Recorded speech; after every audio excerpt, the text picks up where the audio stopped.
وعلیکم ورحمۃ اللہ وبرکاتہ۔ الحمد للہ وکفا وسلام علی عبادہ الذین اصطفی، اما بعد فاعوذ باللہ من الشیطان الرجیم، بسم اللہ الرحمن الرحیم۔ یا ایہا الذین آمنوا استعینوا بالصبر والصلاۃ ان اللہ مع الصابرین۔ ولا تقولوا لمن يقتل في سبيل الله أموات بل أحياء ولكن لا تشعرون۔ قال النبي صلى الله عليه وسلم: أفضل الصيام بعد الشهر رمضان الصيام شهر الله محرم، أو كما قال عليه الصلاة والسلام۔ محترم بزرگ اور دوستو، اس وقت میں آپ کے سامنے اس بات کو لے کر بیٹھا ہوں جس کے سنانے سے دل ہل جاتے ہیں، جسموں کے رونگٹے کھڑے ہو جاتے ہیں، ہماری زبانیں لڑکھڑانے لگتی ہیں۔ اس زمین نے، یہ آسمان و چاند و سورج نے اس واقعے کو دیکھا ہے، ہم نے اس کو کہانی بنا لیا ہے، ہم نے اس کو واقعہ بنا لیا ہے، لیکن یہ ایک داستان ہے جو دل کو ہلا دینے والی ہے، جسم کے رونگٹوں کو کھڑے کر دینے والی ہے۔ آپ اس بات کو اچھی طریقے سے سمجھیں کہ جس شخصیت کا یہ واقعہ ہے، جس شخصیت کی جو داستان ہے، وہ شخصیت اتنی اعلیٰ اور عرفہ ہے کہ جس کے متعلق امام الانبیاء سرور دو عالم صلی اللہ علیہ وسلم ارشاد فرماتے ہیں کہ جنت کے نوجوانوں کے سردار ہیں، جس کے متعلق سرکار دو عالم صلی اللہ علیہ وسلم ارشاد فرماتے ہیں کہ جنت کے پھول ہیں، جن کے متعلق نبی علیہ السلام ارشاد فرماتے ہیں جس نے حسن حسین سے محبت کی گویا اس نے مجھ سے محبت کی، اور جس نے مجھ سے محبت کی گویا اس نے اللہ سے محبت کی۔ لیکن اس شخصیت کے ساتھ اس امت نے کیا برتاؤ کیا ہے، اس کا آپ اس داستان سے اندازہ لگا سکتے ہیں۔ کیا معاملہ تھا، کیوں یہ المیہ پیش آیا، کیوں یہ کربلا قائم کی گئی، تو آپ اس بات کو خوب اچھی طریقے سے سمجھ لیں کہ کربلا کا قائم ہونا یہ گناہوں کو برداشت نہیں کر سکتے تھے، کیوں کہ وہ امام الانبیاء محمد الرسول اللہ صلی اللہ علیہ وسلم کے نواسے تھے، حضرت علی کے فرزند تھے، اور جنت کے خاتون جنت کے لگتے جگر تھے۔ وہ گناہ کو کیسے برداشت کر لیں، ایسے فاسق اور فاجر شخص کے ہاتھ پر کیسے بیعت کر لیں۔ پوری داستان کچھ اس طریقے سے ہے کہ امیر معاویہ رضی اللہ تعالی عنہ جو خلیفہ تھے، جب ان کا آخری وقت آیا تو انہوں نے یہ سوچا، انہوں نے یہ سمجھا کہ میرے بعد خلیفہ کون بنے۔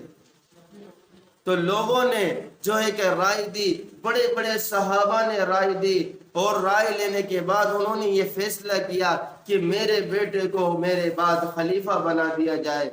لیکن ان کے ذہن میں، ان کے سامنے اس کا فسق و فجور ظاہر نہیں ہوا تھا۔ اس بات کو آپ یاد رکھ لیے، اور یہ سچی اور صحیح بات ہے۔ امیر معاویہ وہ شخصیت ہیں، امام الانبیاء کے سالے لگتے ہیں، ام حبیبہ رضی اللہ تعالی عنہا کے بھائی ہیں، کاتب وحی ہیں، ان کا مقام و مرتبہ بہت اونچا ہے۔ لیکن جو فیصلہ انہوں نے کیا تھا کہ میرے پاس جو خلیفہ بنے گا وہ میرا بیٹا بنے گا، وہ اس لیے کیا تھا کہ اس وقت ان کا بیٹا صوم و صلات کا پابند ہوا کرتا تھا، خلاف شرع کوئی کام نہیں کیا کرتا تھا۔ لیکن جیسے ہی امیر معاویہ رضی اللہ تعالیٰ عنہ کا انتقال ہوتا ہے، جب وہ وفات پا جاتے ہیں تو یزید خلیفہ بنتا ہے، اور اس کا فسق و فجور ظاہر ہونے لگتا ہے۔ سب سے پہلے کام اس نے خلیفہ بنتے ہی یہ کیا کہ انہوں نے گورنر بدلنا چالو کر دیا، اور جو فاسق فاجر لوگ تھے ان کو گورنر بنا دیا گیا، جو ایمان والے تھے، صحابہ تھے، ان کو ہٹا دیا گیا۔ اور یہ حکم بھی نافذ کیا کہ آپ جو ہے کہ بڑے بڑے اکابر جو بڑے بڑی شخصیت ہیں ان سے بیعت لیں۔ جب یہ حکم نافذ کیا تھا اس وقت مدینے کے گورنر ولید بن عقبہ تھے، آپ نے نام صحیح سنا، بڑے سنجیدہ آدمی تھے۔ جب انہوں نے خلیفے کی بات کو رکھا اور بڑی بڑی شخصیت کے پاس پیغام کو پہنچایا، جس میں عبداللہ بن زبیر بھی تھے، عبداللہ بن عباس بھی تھے، حضرت علی، حضرت حسین بن علی رضی اللہ تعالیٰ عنہ بھی تھے، لیکن انہوں نے بیعت نہیں کی، کہا کہ مجھے سوچنے دیجئے، میں سوچنے کے بعد جواب دیتا ہوں۔ لیکن رات ہو گئی، رات ہونے کے بعد انہوں نے اس وقت کو غنیمت سمجھا اور مدینہ منورہ سے سفر کر کر جو ہے کہ مکہ مکرمہ پہنچ گئے۔ وہاں پر عبداللہ بن زبیر رضی اللہ تعالی عنہ کے ہاتھ پر جو ہے کہ لوگ بیعت کر رہے تھے۔ ادھر کوفیوں کی طرف سے جو ہے کہ خطوط کا سلسلہ جاری ہو گیا، کہ حج کے ایام چل رہے تھے، جو بھی قافلہ آتا وہ کئی خطوط کو لے کر آیا تھا۔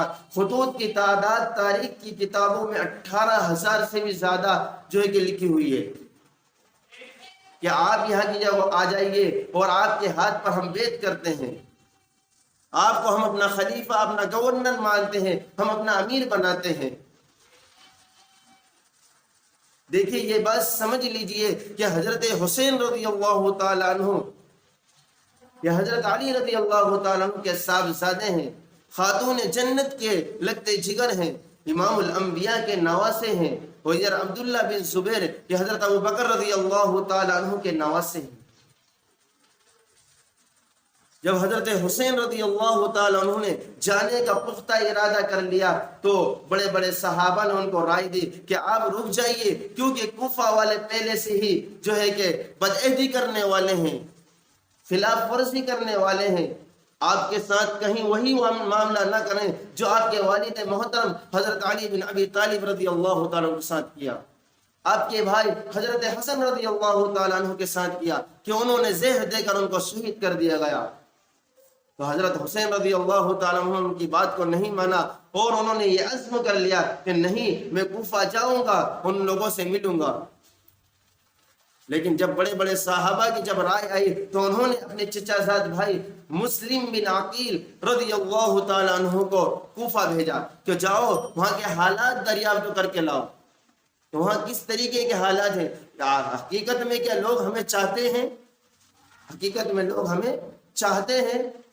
مسلم بن عقیل دو ساتھیوں کے ساتھ سفر شروع کرتے ہیں، ایک ساتھی رستے میں ہی پانی پینے کے وقت جو ہے کہ چلا جاتا ہے، جو ہے کہ زندگی سے ہاتھ دھو بیٹھتا ہے، پھر وہ دو ہی ساتھی رہتے ہیں اور وہ کوفہ پہنچتے ہیں۔ جب کوفہ پہنچتے ہیں تو ان کے ہاتھ پر 12,000 لوگ بیعت کر لیتے ہیں۔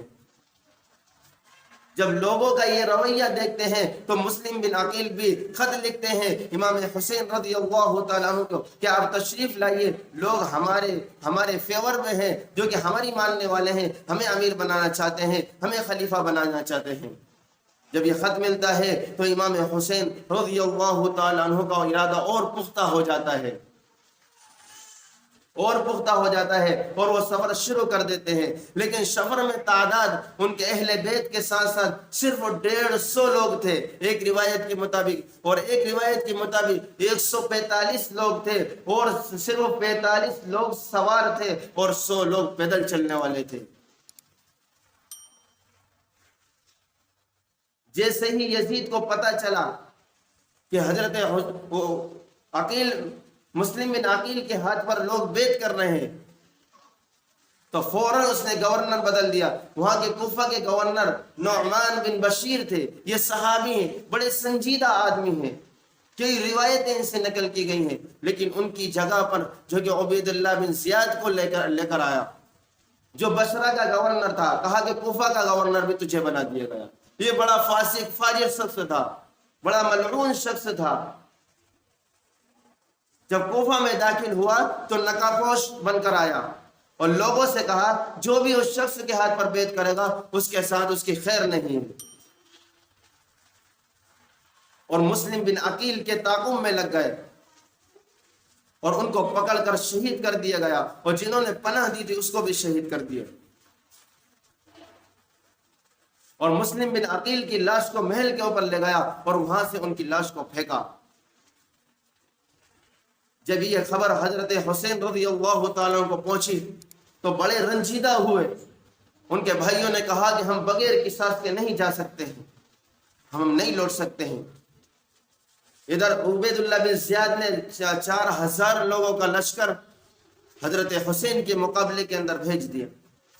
ادھر کہاں 150 لوگ اور ادھر کہاں 4000 لوگ۔ کیا داستان سنو، کیسے مقابلہ ہو سکتا ہے؟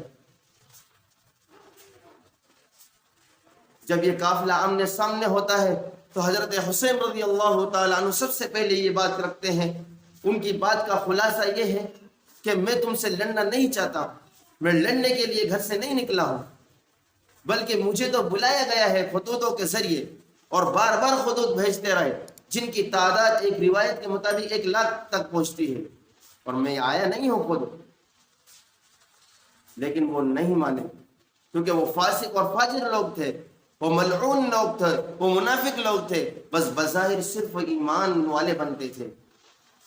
اور امام حسین رضی اللہ تعالیٰ عنہ کی ساری گفتگو کا مقصد یہ تھا کہ یا تو مجھے واپس مدینہ جانے دیا جائے، اگر یہ نہیں کر سکتے ہو تو مجھے اجازت دی جائے کہ میں یزید سے آمنے سامنے ملاقات کروں۔ کیا کروں؟ آمنے سامنے ملاقات کروں، اس سے بات کروں۔ راضی نہیں ہوئے۔ یا پھر میں اسلامی سرحد پر جاؤں، وہاں جا کر کفاروں سے لڑائی کروں، اس پر بھی راضی نہیں ہوئے۔ اور ان کے خیمے کا جو ہے کہ محاسبہ کر لیا، ارد گرد گھومے۔ یہ 6 محرم تاریخ ملتی ہے، 6 محرم کا دن، یہ ایام گزرتے گئے۔ اب توشہ کب تک چلے؟ پانی ختم ہو چکا تھا، توشہ سب کچھ ختم ہو چکا تھا، پانی کے لوگ ترس رہے تھے، لیکن اس وقت بھی اللہ کو یاد کرنا نہیں بھولے، نماز کو پڑھنا نہیں بھولے۔ ہم حسینی بنتے ہیں، کس بات پر حسینی بنتے ہیں؟ ہم نے تو نمازوں کو بالائے طاق رکھ دیا ہے، ہم چھت کے نیچے سوتے ہیں، نرم نرم بستروں پر سوتے ہیں، لیکن ہم نماز کتنی پڑھ رہے ہیں؟ ہم کس بات پر حسینی کہتے ہیں؟ حسینی وہ ہوتا ہے جو ان کے نقش قدم پر چلنے والا۔ تو بات یہی نہیں بنی۔ اور کون حضرت حسین کا جو ہے کہ مقابلہ کر سکتا ہے؟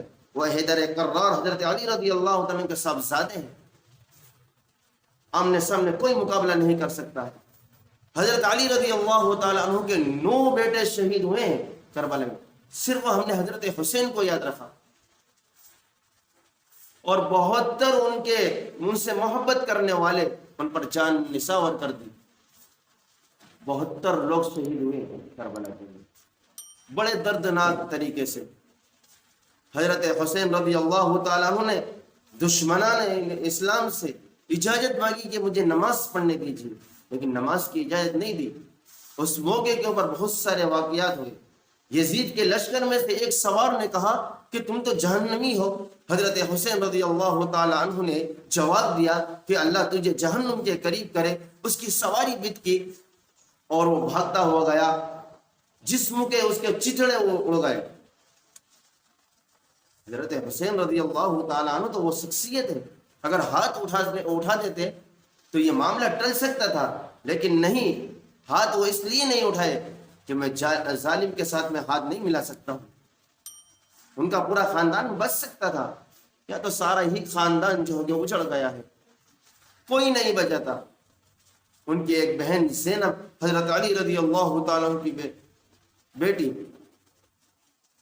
جب کفاروں نے شہید کر دیا، ان کا سر تن سے جدا کر دیا، تو ان کو سر کو یہ عبیدہ بن زیاد کے پاس لے جائے گا، تو وہ سر کے اوپر چھڑی مارنے لگے۔ انس بن مالک بیٹھے ہوئے تھے، ایک کم وقت تو چھڑی ہٹا ان کے ہونٹوں پر۔ میں نے ان ہونٹوں پر کئی مرتبہ جو ہے کہ نبی علیہ السلام کے ہونٹ لگتے ہوئے دیکھا ہے۔ آج امت نے اس شخصیت کے ساتھ کیا معاملہ کیا۔ کربلا کے واقعے کے اندر آل رسول میں سے صرف ایک ہی شخصیت باقی، ان کا نام زین العابدین ہے، جو آگے نسل بننے کا ذریعہ بنی۔ محترم سامعین و ناظرین، میں آپ کو کیا واقعہ سناؤں، اس کی اور بھی لمبی چوڑی داستان ہے، لیکن میں اس کو مختصر کرتا ہوں کہ اگر ہم حسینی ہیں تو میں حضرت حسین رضی اللہ تعالیٰ عنہ کے نقش قدم پر چلیں، اور ہمیں اس بات کا خیال رکھنا پڑے گا کہ حضرت حسین رضی اللہ تعالیٰ عنہ کوفہ کیوں آئے تھے، کس مقصد کے لیے آئے تھے۔ انہوں نے گناہوں کو برداشت نہیں کیا کہ میں ایسے فاسق اور فاجر شخص کے ہاتھ پر بیعت نہیں کر سکتا، کیونکہ یہ مفضول شخص تھا اور حضرت حسین رضی اللہ تعالیٰ افضل شخصیت تھی، اس لیے انہوں نے اس بات کو گوارا نہیں کیا، اور حضرت حسین رضی اللہ تعالیٰ عنہ اہل حق تھے اور حق پر تھے۔ اللہ تبارک و تعالی ہم سے اہل بیت سے محبت کرنے والا، اہل رسول اللہ صلی اللہ علیہ وسلم سے محبت کرنے والا اور نواسہ رسول صلی اللہ علیہ وسلم سے محبت کرنے والا ہم سب کو بنائے۔ وآخر دعوان الحمدللہ رب العالمین۔